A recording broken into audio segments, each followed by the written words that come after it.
Hey, shalom, brothers and sisters. Welcome back. I thank you again for joining me. Today I want to do a short introduction to the book of Judges in the Old Testament.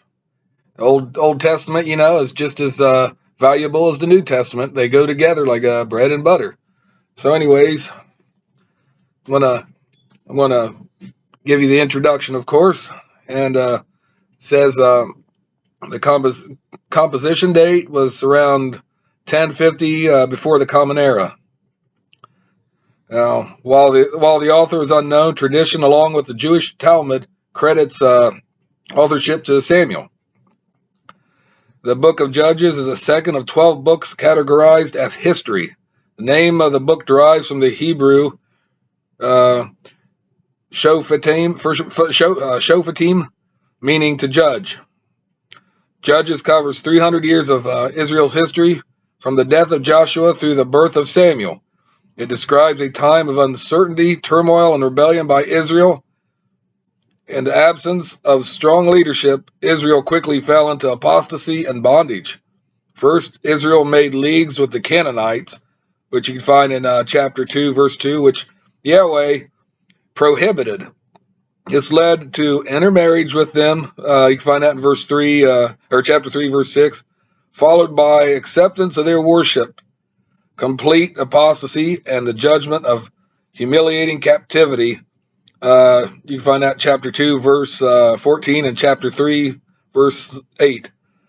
In his mercy, Yahweh raised up judges who were occasionally deliverers sent to rescue Israel from oppression and to administer justice. This book lists 7 major judges or rulers. While the judges were the civil and often military leaders, they were not the religious leadership. That class was reserved for prophets and priests. The book of Judges demonstrates what happens when Yahweh's word is forsaken. The lessons are universal, regardless of people or time. Israel forsook Yahweh's word for a most offensive worship. The worship of Baal is mentioned 6 specific times. You can see that in chapter 2, verse 13, chapter 6, verse 25, 28, verses 30 to 32.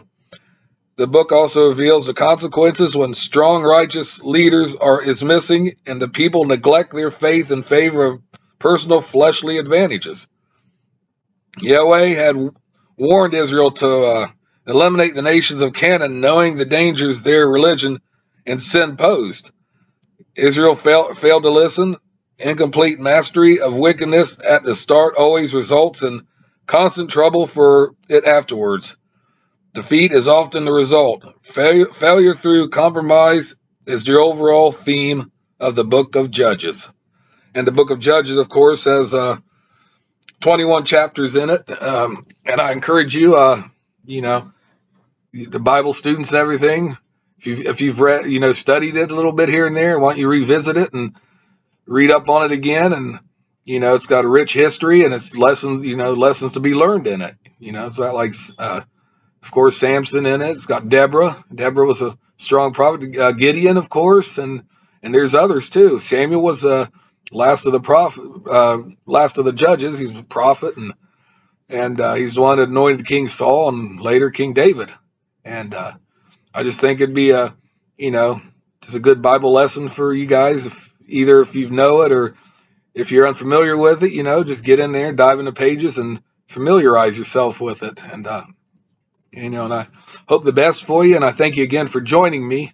Please give me a big thumbs up, hit that notification bell, and please subscribe and share the video. I encourage you to comment below, let me know what you think, and watch my other videos. That's all I have to say right now, and I thank you again for joining me and listening to me and watching my videos, especially to my subscribers. And thank you again. Till we meet again, peace out and shalom.